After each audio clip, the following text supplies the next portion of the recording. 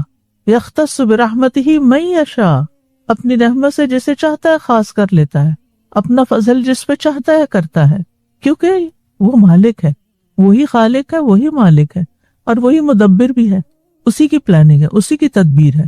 لہذا دنیا ہماری مرضی کے مطابق نہیں ہو سکتی۔ اس لیے جو لوگ اس کوشش میں لگے رہتے ہیں کہ ہر چیز ان کے مطابق ہو جائے، وہ عموماً پھر فرسٹریشن کا شکار ہوتے ہیں، مایوسی کا شکار ہوتے ہیں، اور یہ چیز ان کو ڈسٹرب کرتی ہے۔ وہ دوسروں کو تو دکھ دیتے ہیں، اپنے آپ کو بہت دکھی کرتے ہیں۔ عام طور پر ہم یہ سنتے ہیں نا کہ کسی کو دکھ نہ دو، کسی کو ہرٹ نہیں کرنا چاہیے، لیکن بہت سے لوگ یہ نہیں جانتے کہ وہ چھوٹی چھوٹی باتوں پر خود کو ہرٹ کر رہے ہوتے ہیں، اپنے آپ کو دکھی کر رہے ہوتے ہیں۔ اور یہ کہاں ہوتا ہے؟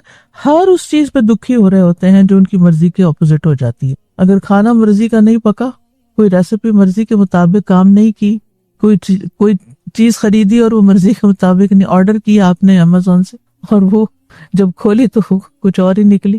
آپ نے دیکھا ہوگا بعض اوقات تصویروں میں کوئی چیز اتنی بڑی نظر آ رہی ہوتی ہے اور جب وہ آتی ہے تو وہ بالکل چھوٹی سی ہوتی ہے، اور بعض چیزیں چھوٹی نظر آ رہی ہوتی ہیں اور جب وہ آتی ہے تو وہ آپ کے سائز کے مطابق نہیں ہوتی۔ آپ سب نے اس کا ایکسپیرینس کیا ہوگا۔ یہ چیزیں ہماری زندگی میں ہر لمحہ پیش آ رہی ہوتی ہیں۔ تو جو لوگ ان حالات کو ایکسپٹ کر لیتے ہیں اور ایڈجسٹ کر لیتے ہیں، عقل سے کام لیتے ہیں، حکمت سے کام لیتے ہیں، وہ مطمئن رہتے ہیں، پرسکون رہتے ہیں۔ وہ چھوٹی چھوٹی باتوں پہ کہتے ہیں اچھا پھر کیا ہوا، کوئی چیز گری ٹوٹ گئی, اچھا پھر کیا ہوا, تو کوئی بات نہیں, تو کیا ہو گیا, سو واٹ. لیکن کچھ لوگ اس غم میں مبتلا ہوتے ہیں کہ یہ میری میموری تھی, یہ میرے لیے بہت پریشس تھی, اس کے ٹوٹنے سے میرا سیٹ خراب ہو گیا, اس کے گمنے سے یہ ہو گیا, اگر یہ چیز ایسے ہو گئی تو فلاں کیا کہے گا. یعنی اندیشوں اور خوف اور پریشانیوں کا شکار رہتے ہیں, اور جب یہ ایک خاص لیول سے بڑھ جاتی ہے تو پھر مایوسی کا شکار ہو جاتے ہیں, اور یہ بذات خود ایک بیماری ہے. تو مومن اپنے رب کی رحمت سے کبھی بھی مایوس نہیں ہوتا. اگر کوئی حالات اس کے مرضی کے مطابق نہیں تو وہ سوچتا ہے کہ وقت ہر وقت تبدیل ہوتا ہے. یہ وقت کی ایک بڑی خوبصورتی یہ ہے کہ وہ ہر آن تبدیل ہو رہا ہوتا ہے. اور اگر اس وقت میرے اوپر ایسی کوئی کیفیت آئی ہے تو یہ پرماننٹ نہیں ہے, یہ تبدیل ہو جائے گا, وقت کے ساتھ تبدیلی آ جائے گی, اپنے اندر بھی, بچوں کے اندر بھی, کسی اور ریلیشن شپ میں بھی.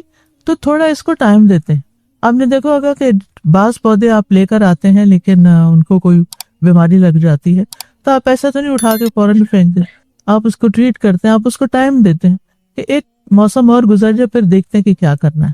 تو اسی طرح بیماری, کیونکہ شفا کی دعا ہے نا, تو اس کانٹیکس میں آپ دیکھیے کہ جب کوئی بیماری آتی ہے تو بعض لوگ فوراً سوچ لیتے ہیں کہ اب یہ بیماری اس بڑی بیماری میں کنورٹ ہو جائے گی, وہ فلاں کو بھی ایسے ہوا تھا اور اس کے بعد وہ مر گیا اور یہ میں تو اس سے سروائیو نہیں کرنے والی. جیسے وہ ایک بوڑھے شخص کو آپ نے دیکھا نا, اسے بخار ہوا تو آپ نے جب اس کو نصیحت کی تو اس نے کہا کہ نہیں, میں یہ بخار تو اترنے والا نہیں, یہ تو اس بوڑھے کو قبر میں اتار کے ہی دم لے گا. تو آپ نے کہا چلے پھر ایسا تو ایسا ہی صحیح, اگر تم یہی سمجھتے ہو تو جیسا سوچو گے ویسا ہی تمہارے ساتھ ہوگا.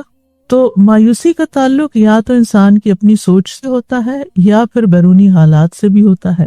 تو اس میں یعنی بعض اوقات ہماری خواہشات کی نوعیت ایسے ہوتی ہے کہ جس کی وجہ سے انسان مایوسی کا شکار ہو جاتا ہے, اور وہ خواہشات شدید ہوتی, حد سے زیادہ ہوتی. بس کوئی چیز حاصل کرنی ہے تو یہ مل ہی جائے, اگر نہیں ملے گی تو دنیا ہی باقی نہیں رہے گی.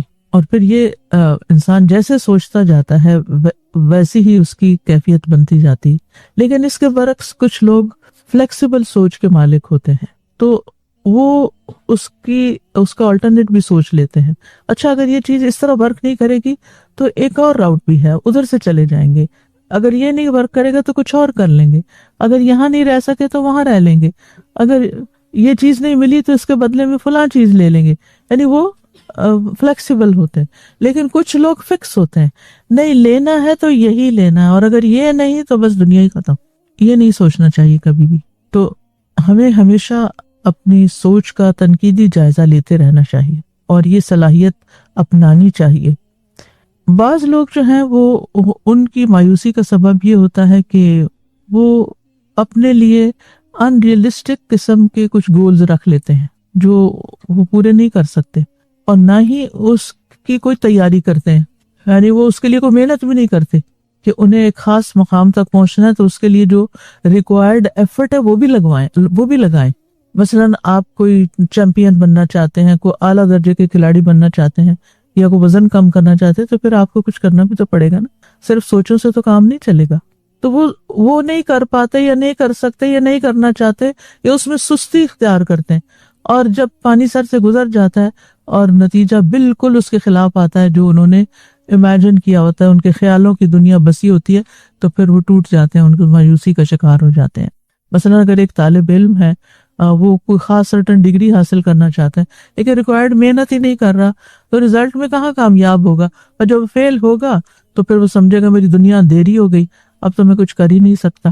اسی طرح بعض اوقات بیرونی حالات ایسے ہوتے ہیں کہ آپ نے ضروری کسی جگہ پر پہنچنا ہوتا ہے, فلائٹ بک کی ہوتی ہے, لیکن جب آپ ایئرپورٹ کی طرف جا رہے ہوتے ہیں تو کچھ ایسا ایکسیڈنٹ ہوتا ہے وہاں راستے میں کہ کوئی صورت اس سے باہر نکلنے کی نہیں ہوتی اور آپ کی فلائٹ مس ہو جاتی ہے. اب یہ چیز آپ کے کنٹرول میں تو نہیں. اب ظاہر ہے لاس تو کوئی ہوگا, جس کام کے لیے آپ نے یہ سب کچھ کیا, آپ کا ٹکٹ گیا, آپ کا ٹائم گیا, آپ کی بہت ساری چیزیں گئی, لیکن یہ چیزیں آپ کے بس میں نہیں تھی.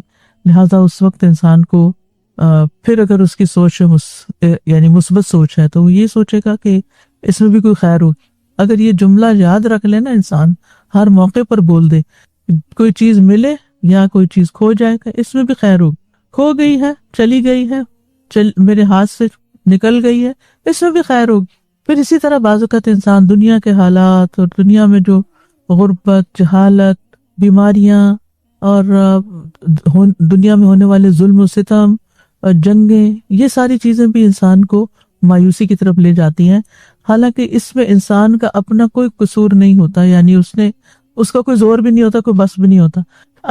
اب ایسے میں اگر ہم مایوس بیٹھ جائیں اور جو کر رہے ہیں وہ بھی چھوڑ دیں تو مسائل تو حل نہیں ہوں گے نا.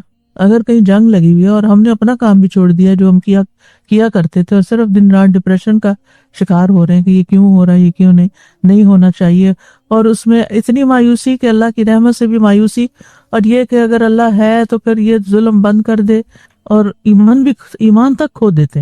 حالانکہ یہ سب کچھ ہمارے کنٹرول میں تو ہے ہی نہیں، ہماری تو کوئی ایکسس ہی نہیں کہ ہم جا کے ایک ذرے کے برابر بھی کوئی تبدیلی کر سکیں دنیا کے حالات میں. کہیں زلزلہ آ گیا، کہیں طوفان آ گیا، کہیں تباہیاں ہو گئی، ہم چلیں جو ہم کر سکتے ہیں ان کے لیے اور کچھ نہیں، دعا کر سکتے ہیں، باقی تو ہمارے ہاتھ میں نہیں نا. اللہ نے ایسے لکھا تو اسی میں کوئی خیر ہوگی.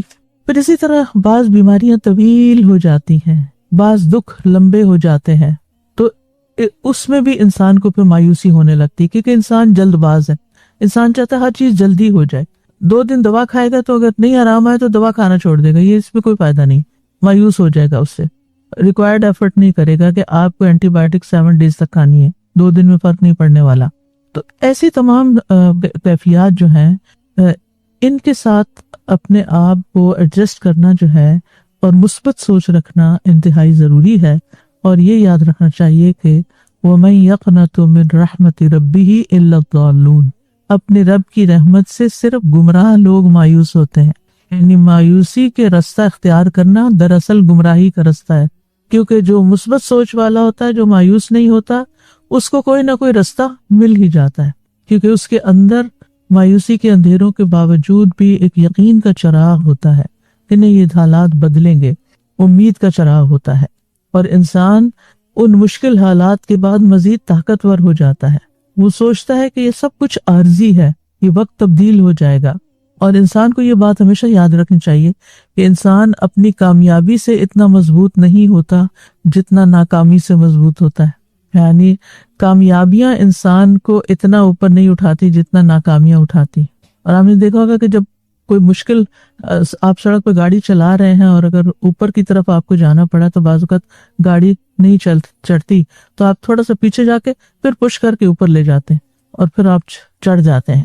تو بہرحال پریشانی آنے پہ خیالات کو مثبت رکھنا چاہیے، اور برے حالات میں، برے دنوں میں، حالانکہ کوئی دن حقیقت میں برا نہیں ہوتا، اس میں بھی ہمارے لیے کوئی خیر ہوتی ہے، لیکن چلیں اس کو اگر وقتی طور پہ کہہ لیں، برے دنوں میں اچھے دنوں کو یاد رکھیں. اگر کسی ریلیشن شپ میں کوئی تنگی تلخی آ گئی ہے تو سوچیں اس شخص کے ساتھ کبھی میرے ریلیشن اچھے بھی تو ہوتے تھے، اس نے میرے ساتھ کچھ احسان بھی تو کیے تھے.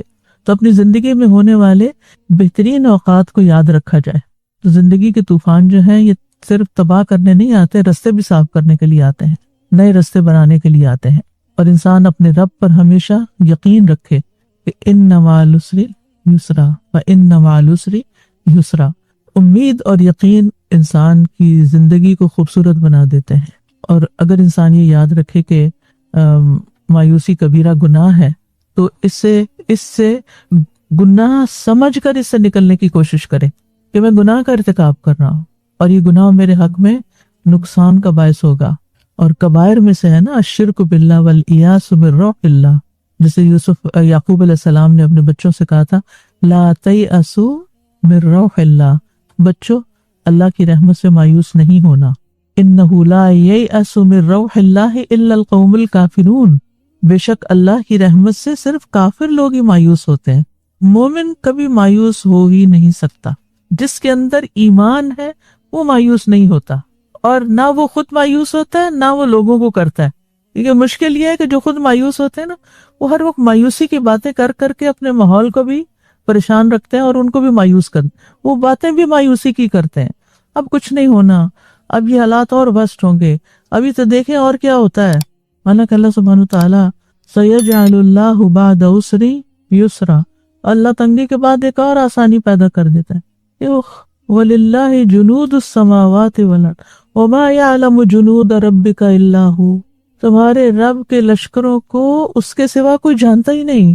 آج صبح میں آیت پڑھ رہی تھی اپنے جو روز کے روٹین میں، تو اتنی سٹک کی مجھے کہ اتنے لشکر ہیں اللہ کے پاس، تو ہم کیوں نہیں دعا مانگتے کہ کسی بھی جگہ ہم سٹک ہو جائے، یا اللہ اپنے لشکر بھیج دے اور یہاں سے نکال لے ہمیں.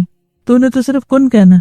تو جس سے یہ پتا ہو کہ اللہ وَلِلَّهِ خَزَائِنُ السَّمَاوَاتِ وَالْأَرْضِ، زمین و آسمان کے خزانے اللہ کے پاس ہیں، لشکر ہے اس کے پاس، کن کہہ کہ سب کچھ ہو سکتا ہے، وہ بھلا کیوں مایوس ہو.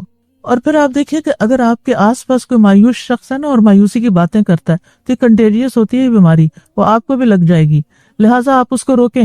نہیں انل منکر تو ویسے بھی ہے نا ہمارے دین میں، اس کے الٹ بات کریں تاکہ اس کو جرأت نہ ہو یا یہ کہ وہ آگے نہ بڑھے. مایوسی کی بات کرے نا تو اسے کاؤنٹر کریں اور کوئی اچھی پازیٹیو بات اس کو سنائیں کہ نہیں یہ بھی تو، وہ کہ یہ ہو نہیں سکتا نہیں کہ وہ فلاں وقت ہو گیا تھا نا، اب بھی ہو جائے گا. تو پریشانی کے وقت دوسروں خود بھی مطمئن رہنا، کام رہنا اور دوسروں کو بھی مطمئن کرنا ایک پیغمبرانہ شیوا ہے. اور پھر آپ دیکھیں کہ اللہ سبحانہ تعالیٰ خود بھی تو اپنے بندوں کو امید دلاتا ہے. جب موسیٰ علیہ السلام بنی اسرائیل کو لے کر نکلے تھے تو آگے کیا تھا؟ سمندر تھا، اور پیچھے کیا تھا؟ فرعون لشکروں سمیت سب کو نکال کے، پوری قوم کو نکال کے لے آیا تھا. تو اس وقت ان کا حال کیا ہوا ہوگا؟ اپنے آپ کو وہاں رکھ کے دیکھیں تو اللہ تعالیٰ نے کیا فرمایا؟ لا تخافا. اللہ تعالیٰ نے کیا فرمایا؟ موسیٰ علیہ السلام نے اس کو کیا فرمایا؟ عسا ان معی ربی سیہدینی، میرے ساتھ تو میرا رب ہے، وہ مجھے ہدایت دے گا.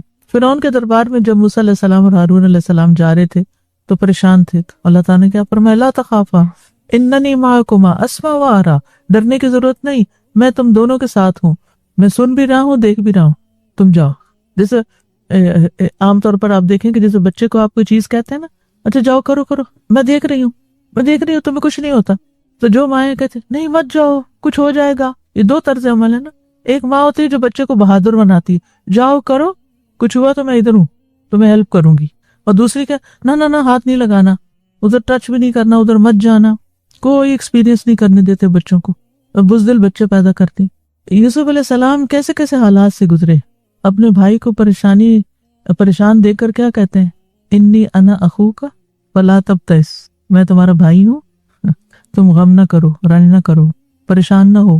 وہ بھائیوں کے رویے پہ پریشان تھے نا، جو ان کے ساتھ ہوتا رہا اور پھر جو انہوں نے اس موقع پر کیا. موسیٰ علیہ السلام جب مدین پہنچے تو مدین میں انہوں نے جو شعیب علیہ السلام تھے، جو بھی بزرگ تھے، انہوں نے کیا کہا؟ لا تخف نجوت من القوم الظالمین، مت ڈرو، ظالم قوم سے نجات پا گئے ہو. حضرت ابو بکر کو نبی صلی اللہ علیہ وسلم نے غار ثور میں کیا فرمایا تھا؟ لا تحزن ان اللہ معنا، غم کرنے کی ضرورت نہیں، اللہ ہمارے ساتھ ہے، یقینی طور پر اللہ ہمارے ساتھ ہے. تو یہ ساری چیزیں کتنی زیادہ امید دلاتی ہیں. خندق کھودے جا رہی تھی، غزوہ خندق کے موقع پتھر آ گئے، مشکل وقت آ گیا، صحابہ سے توڑی نہیں جا رہی، آپ نے اس کو توڑا اور ساتھ ہی خوشخبری دی صحابہ کو کہ تم لوگ روم، فارس، یمن کے خزانے پتہ کرو گے. اتنی مشکل وقت میں اتنی بڑی بڑی خوشخبریاں، کیونکہ تکلیف کے وقت میں اگر کوئی اچھی بات کر دے نا تو انسان کی تکلیف بھول جاتی. تو خود بھی مایوس نہیں ہونا چاہیے اور دوسروں کو بھی ہونے نہیں دینا چاہیے، کیونکہ یہ گمراہی کی طرف لے جاتا ہے، ہلاکت کی طرف لے جاتا ہے اور مومن کے ایمان کو کمزور کرتا ہے. اگرچہ شیطان انسان کے اندر ایسے خیالات پیدا کرتا ہی رہتا ہے اور ان کو کنٹرول کرنے کے لیے پیچھے وسوسوں کا باب پڑ چکے ہیں، تو مایوسی میں ہلاکت ہے انسان کی. ابن مسعود کہتے ہیں تباہی دو چیزوں میں ہے، مایوسی اور خود پسندی میں. اور اس کا ایک بڑا نقصان یہ ہوتا ہے کہ انسان نیکی کے کاموں سے پیچھے رہ جاتا ہے، نیکی کے کام چھوڑ دیتا ہے، ان میں سستی اور کمزوری آ جاتی ہے. یعنی جو ایک ڈپریشن سا ہوتا ہے نا انسان کو، تو اس میں پھر کچھ کر نہیں سکتا، کرنے کے بے شمار مواقع سامنے ہوتے ہیں لیکن وہ کرتا ہی نہیں. تکلیف آئی، اذا مسہ الشر کان یئوسا، تکلیف آئی اور کوئی بیماری آئی تو بس اللہ کی رحمت سے شدید مایوس ہو گئے. ایک ہوتا ہے یائس اور ایک ہوتا ہے یئوس، فعول کے وزن پر، شدید مایوس. اور جتنی زیادہ دنیا کی محبت ہوتی ہے نا انسان کو، اتنا ہی زیادہ دنیا کے نقصان پر وہ پریشان ہوتا ہے اور مایوس ہوتا ہے. اور پھر اللہ تعالیٰ تو اس کی زندگی میں ہوتا نہیں، دعا تو وہ کرتا نہیں، بھروسہ تو ہے نہیں، اس کا توکل تو ہے نہیں، تقوی تو ہے نہیں، دعا تو کرنی آتی نہیں. لہٰذا پھر انسان اس مایوسی میں مزید گناہوں کا ارتکاب کرنے لگتا ہے، نافرمانیوں کا. عموماً لوگ نشے کی طرف چلے جاتے ہیں، وہ مشکل سے نکلنے کا راستہ نہیں ہوتا بلکہ بڑی مشکل میں پڑنے کا. یا ایسی دوائیاں شروع کر دیتے ہیں کہ جن سے نکلنا ہی مشکل، ان کو بڑھانا ہی پڑتا ہے، دل سے سکینت ختم ہو جاتی ہے، محرومی، غم، پریشانی انسان پہ چھا جاتا ہے، اور یہ چیز دل کے بگاڑ کا سبب بنتی ہے، اور دل کا بگاڑ جب ہو جاتا ہے تو پورا جسم بھی بگڑ جاتا ہے، اور پھر اس طرح نہ صرف یہ کہ انسان دنیا کا نقصان اٹھاتا ہے، آخرت میں بھی نقصان اٹھاتا ہے۔ اللہ تعالیٰ کی بخشش سے اگر کوئی مایوس ہو جائے، نا امید ہو جائے کہ اللہ مجھے نہیں بخشے گا، میرے گناہ معاف نہیں ہوں گے، میرا پتہ نہیں کیا ہوگا، اور مایوسی کے حد تک پریشانی، تو پھر ایسی صورت میں انسان واقعی محروم ہی ہو جاتا ہے۔ رسول اللہ صلی اللہ علیہ وسلم نے فرمایا 3 آدمیوں کے بارے میں کچھ نہ پوچھو، کہ مطلب یہ کہ انہیں کتنا عذاب ہوگا۔ ایک تو وہ آدمی جو اللہ عز و جل سے اس کی چادر لینے میں جھگڑا کرے، یعنی تکبر کرے کہ اللہ کے اوپر کی چادر کبریائی اور نیچے کی چادر عزت ہے، یعنی بڑا بننا چاہے اور کہے کہ بس سب میری عزت کریں۔ اور دوسرا وہ آدمی جو اللہ کے کاموں میں شک کرے، اور تیسرا اللہ کی رحمت سے مایوس ہونے والا۔ تو یہ تینوں چیزیں جو ہیں، یعنی تکبر، شک اور مایوسی، یہ انسان کے لیے ہلاکت خیز ہے۔ اب یہ ہے کہ انسان کو ہمیشہ مایوسی کی وجہ معلوم کرنی چاہیے کہ کس وجہ سے یہ میرے اوپر یہ کیفیت آئی ہے، میری سوچیں ہیں کیا، اور پھر ان کا اپوزٹ کرنا چاہیے، یعنی اس کا علاج کیا ہے۔ مثلا اگر مایوسی کا سبب جہالت ہے تو علم حاصل کرے، معلوم کرے کہ یہ جو میری موجودہ کیفیت ہے اس کی ریزنز کیا ہیں۔ اور اب تو علم کی کوئی انتہائی نہیں، 95 سے ہر سال جو ڈیٹا موجود ہوتا ہے نا گوگل پر یا جو ان سرچ انجنز پر، وہ ڈبل ہو جاتا ہے ہر سال، اور پھر اگلے سال اس سے ڈبل ہو جاتا ہے، اور اگلے سال اس سے۔ تو آپ خود سوچیں کہ علم کتنا موجود ہے، لیکن مایوس لوگ کیا کرتے ہیں، نہ پھر پڑھتے ہیں نہ کچھ سیکھتے ہیں، اور دین تو بہت دور کی بات ہے۔ دین قرآن پڑھنے کے لیے یا نماز پڑھنے کے لیے ان کو کہیں تو بالکل نہیں مانتے، تو پھر علاج تو نہیں ہو سکتا نا۔ تو اس لیے بہت ضروری ہے کہ انسان اپنی جہالت کا علاج کرے۔ پھر اسی طرح بعض اوقات بے صبر پن کی وجہ سے یہ سب کچھ ہوتا ہے، تو اس کا علاج کیا ہے کہ انسان صبر کی عادت ڈالے، اور صبر کے لیے انسان کو صبر کرنے کے بارے میں بھی سیکھنا اور سوچنا پڑتا ہے کہ صبر کیسے کرتے ہیں اور کیسے کرنا ہے۔ میں نے صبر، حدیث میں آتا ہے وَمَن يَتَصَبَّرْ يُصَبِّرُهُ اللَّهُ، جو صبر کرنا چاہتا ہے اللہ تعالیٰ اس کو صبر عطا کرتا ہے۔ ہم کیا کہتے ہیں، ہم سے صبر نہیں ہوتا، اب تو صبر نہیں ہوتا، کب تک صبر کریں؟ وہ جب تک مسئلہ حل نہیں ہوتا، کیونکہ بے صبر پن سے تو مسئلہ حل نہیں ہوتے، یعنی کسی مسئلے کو حل کرنے کے لیے بے صبر پن کام نہیں آتا۔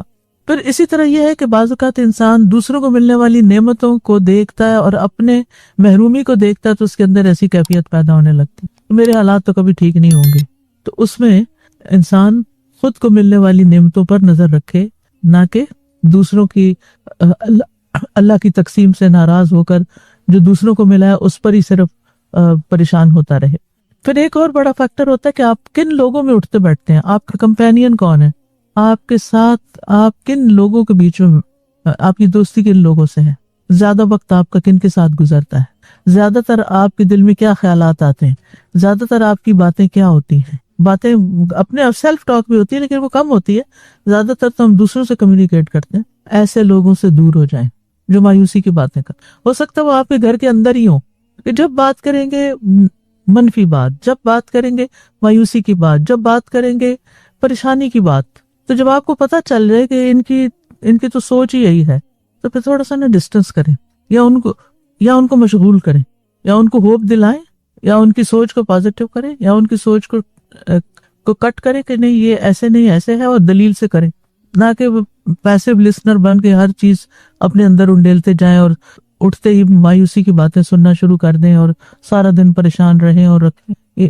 تو اس کا علاج کیا ہے کہ انسان، اور اگر انسان یعنی کہ اپنی صحبت تبدیل کرے ساتھیوں کو، اور یہ دعا بہت فائدے کی، اللہم یسر لی جلیسا صالحا، اللہ مجھے صالح دوست، صالح جلیس ہوتا ہے ساتھ بیٹھنے والا، یعنی مجھے اللہ ایسی کمپنی دے کہ جو نیک لوگوں کی ہو، جو اس قسم کی باتیں نہ کیا کریں، اور جو نہ خود پریشان رہے اور نہ دوسروں کو کریں۔ بعض اوقات آپ ایک اچھا خاصا دل لیے ہوتے ہیں، اچھی خاصی یعنی اچھی انرجی میں ہوتے ہیں، اچھے موڈ میں ہوتے ہیں، ایک بات دوسرے کے سن کے آپ ایسے تڑپتے ہیں کہ سارا آپ کا موڈ خراب ہو جاتا ہے، سارا دن ضائع ہو جاتا ہے اور وقت ضائع ہو جاتا ہے اور کچھ کرنے کے قابل نہیں۔ تو جب آپ کو پتا ہونا کہ اس شخص سے میں ملوں گی اور اس نے ایسی بات کری، پہلے سے ہی اپنی پروٹیکشن لیئر لے لیں کہ اب میں نے اس کی بات کو بالکل نہ قبول کرنا ہے، نہ سننا ہے، نہ اس پہ یقین کرنا ہے. یہ ایسا ہی ہے، یہ رہے ایسا. میں اس کو بلیو نہیں کرتی. جو یہ کہتا ہے یہ بالکل غلط کہتا ہے. اپنے آپ کو ٹرین کریں، کیونکہ بعض اوقات ہم دوسرے کی ہر سچی جھوٹی بات، اچھی بری بات سب لیے جاتے. پیسو اسموکر مت بنے، اٹھ جائیں وہاں سے، اس اسموک کے ایریے سے باہر چلے جائیں، ورنہ وہ آپ پہ اثر کرے گا.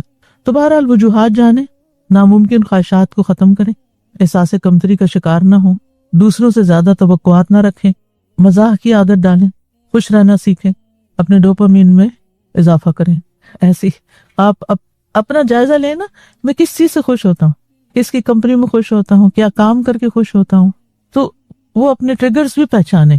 یعنی جہاں آپ نے یہ پہچاننا نا کہ ٹریگرز کیا ہیں، کہ کہاں بیٹھ کے مایوس ہوتا ہوں اس کو اوائڈ کرنا، اور کہاں بیٹھ کر میں انرجیٹک ہو جاتا ہوں. اور اس چیز کو چھوڑیں مت. یہ اپنے آپ پر رحم ہوگا آپ کا، کہ جو چیز آپ کو سکون دیتی ہے اسے مشکل سے بھی حاصل کرنا پڑے تو آپ کریں. آپ دیکھیں نشے کے لیے لوگ کیا کیا بیچ ڈالتے ہیں. کیوں بیچتے ہیں؟ کیونکہ وہ نشہ کر کے ان کو سکون ملتا ہے نا. لیکن ہمیں اگر ایک پازیٹیو چیز جو اللہ کا ذکر ہے، اللہ کی کتاب ہے، اچھے لوگوں کا ساتھ ہے، اس سے ہمارے دکھ درد غم کچھ کم ہو جاتے ہیں، تو ہم سمجھتے نہیں میرے حالات بڑے خراب ہو گئے ہیں، اب میرا نہیں خیال کہ میں زیادہ یہ کام کر سکوں گی، پڑھ سکوں گی، مزید کچھ سیکھ سکوں گی. آپ اپنے آپ پہ ظلم کر رہے ہیں. جو چیز آپ کے لیے سکون کا باعث ہے آپ اسے چھوڑ رہے ہیں. لہٰذا آپ یہ نہیں کر سکتے، یہ اپنے اوپر ظلم ہوگا. تو آپ کو خود پہچاننا ہوگا کہ کیا چیز آپ کو نقصان دیتی ہے اور کیا چیز آپ کے لیے فائدہ مند ہے. اپنا خیال خود رکھیے، اپنا خیال رکھیے گا، ٹھیک ہے؟ صرف دوسروں کے مشوروں پہ مت چلیں، کیونکہ بہت سے لوگ جو نہیں آپ کے اندر کو نہیں جانتے کہ آپ کی خوشی کس چیز میں ہے، وہ آپ کو طرح طرح کے مشورے دیں گے. یہ کر لو، وہ کر لو، یہ سے مسئلہ حل ہو جائے گا. نہیں، کچھ نہیں. آپ کو پتا ہونا چاہیے کہ آپ کو کیا چیز سکون دیتی ہے، کیا چیز باعث راحت ہے. کیونکہ مشکلات بھری دنیا میں اگر کوئی جائے پناہ ہے تو اللہ کا ذکر ہے، یہ ذکر کی مجلسیں ہیں، اور ان کو چھوڑ کر انسان تپتی دھوپ میں جا نکلتا ہے یہ سوچ کر کہ شاید یہاں کوئی مہربان مل جائے گا. یہ انسان کی غلط فہمی ہے. یختص برحمتہ من یشاء واللہ ذو الفضل العظیم. وہ اپنی رحمت کے ساتھ خاص کر لیتا ہے جسے وہ چاہتا ہے، اور اللہ بڑے فضل والا ہے. سورۃ آل عمران کی آیت ہے. ہر دور میں ایسا ہوتا رہا ہے کہ لوگ اسلام کے بارے میں شکوک و شبہات پیدا کرنے کی کوشش کرتے ہیں، سازشیں کرتے ہیں، اور مسلمانوں کے خلاف پروپیگنڈا کرتے ہیں، اور لوگوں کو ایک طرح سے مایوس کرتے ہیں. تو اور خاص طور پر جس کانٹیکس میں آیت نازل ہوئی وہ یہ تھا کہ کچھ لوگوں کو، یہود کو بھی اور مشرکین کو بھی یہ اعتراض تھا کہ نبوت محمد صلی اللہ علیہ وسلم کو کیوں دے دی گئی ہے، وہ زیادہ اہل تھے اس کے. بنی اسرائیل کو یہ تھا کہ نبوت بنی اسرائیل میں آنی چاہیے، اور مکہ کے لوگوں کو یہ تھا کہ یہ دو بڑے شہروں میں سے کسی بڑے آدمی پر یہ نبوت آتی، محمد صلی اللہ علیہ وسلم پر کیوں آئی. تو اللہ تعالیٰ نے فرمایا یختص برحمتہ من یشاء. یہ تو اللہ کا فیصلہ ہے نا، جس کو چاہتا ہے خاص کرتا ہے اپنی رحمت کے ساتھ، اور اللہ بڑے فضل والا ہے. یعنی اللہ جس قوم پر چاہے فضل کرے اور جس انسان پر چاہے فضل کرے. اور فضل کیا ہوتا ہے؟ حق سے زیادہ کسی کو، زائد کو کہتے ہیں نا فضل، یعنی جو ہم ڈیزرو نہیں کرتے لیکن ہمیں اللہ تعالیٰ اپنی رحمت سے عطا کر دیتا ہے. حقیقی فضل جسے ہمیں فضل سمجھنا چاہیے وہ دین کی سمجھ، دین کا فہم ہے، نیک اور صالح لوگوں کی صحبت نصیب ہونا، لوگوں کے ساتھ معاملہ اچھا ہونا، رویہ اچھا ہونا، اچھے ریلیشن شپ میں ہونا، اپنے وقت کا صحیح استعمال کرنے کے قابل ہونا، آخرت کی فکر لگ جانا، اخلاق کے اندر صدق، امانت کا ہونا، نیک کام کرنے کی توفیق مل جانا، انسانوں کی خدمت کی توفیق مل جانا. حدیث میں آتا ہے، عبداللہ بن عمر رضی اللہ عنہ سے مروی ہے کہ رسول اللہ صلی اللہ علیہ وسلم نے ارشاد فرمایا، 4 باتیں اور 4 خصلتیں ایسی ہیں اگر وہ تمہیں نصیب ہو جائیں تو دنیا کے فوت ہونے اور ہاتھ نہ آنے میں کوئی مذائقہ اور گھاٹا نہیں. امانت کی حفاظت، باتوں میں سچائی، حسن اخلاق، اور کھانے میں احتیاط اور پرہیزگاری. یعنی جس شخص کے اندر یہ 4 باتیں آ جائیں سمجھو اس پر اللہ کا فضل ہو گیا. لیکن عام طور پر ہم فضل کس کو سمجھتے ہیں؟ کسی کے پاس مال زیادہ ہے، اس پہ بڑا اللہ کا فضل ہے، اولاد اس کی اچھی ہے، اور حسب نسب اچھا ہے، یا بڑا عہدہ ملا ہوا ہے اس کو، یا بڑا گھر ہے اس کے پاس. تو وہ آپ نے دیکھا ہوگا بیک ہوم لوگ گھروں کے اوپر بھی پٹی لگا دیتے تھے،